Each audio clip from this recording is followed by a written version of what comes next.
Que s'est-il passé pour que le PSG soit pulvérisé 6-1 par le Barça?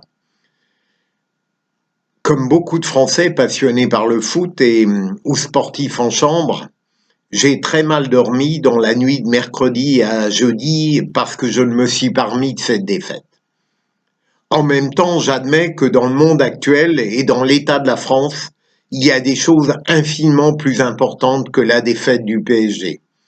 J'ajoute que, comme souvent, je me suis pris à me demander si c'était bien raisonnable, à mon âge, de faire preuve d'une telle puérilité en m'intéressant à ce point aux résultats d'un match de foot.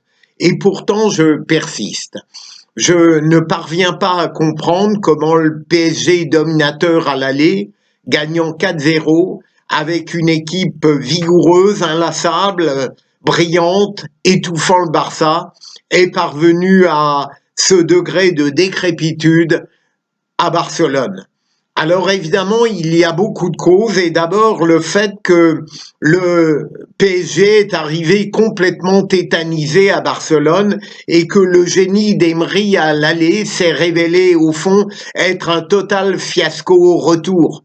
Je n'ai jamais compris la manière dont il a organisé le jeu, je n'ai jamais compris les choix qu'il a mis en œuvre, notamment à la fin du match, les arrivées d'Aurier, de Krychowiak et au fond, ce qui m'a le plus surpris, c'est la catastrophe absolue de la défense du PSG avec l'absence d'un leader. Thiago Silva n'en est absolument pas un. Et au fond, cette défense avec Trapp, Marquinhos, Kurzawa qui ont complètement démérité.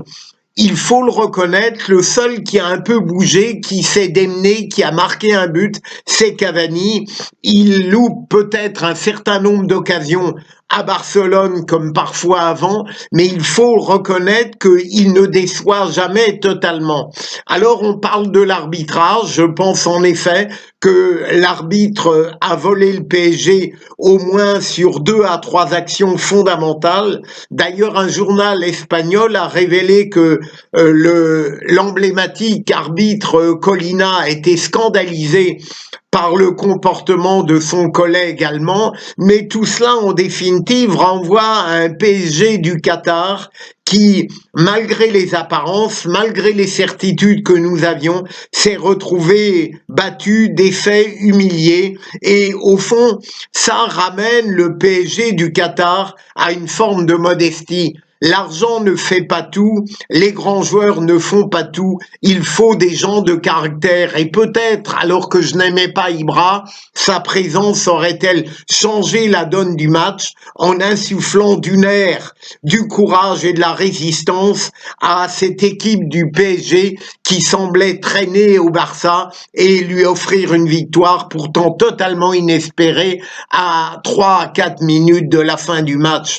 Eh bien, au fond, tout cela, après cette nuit très difficile de mercredi à jeudi, je voudrais ramener cette déroute à de justes proportions et finalement reprocher au PSG non pas d'avoir été calamiteux sur le plan sportif, mais peut-être tout simplement d'avoir obligé un certain nombre de Français à des insomnies et au fond d'être arrivé au travail jeudi matin dans un état presque comateux. Il ne faudrait pas que le PSG abuse de ses déroutes.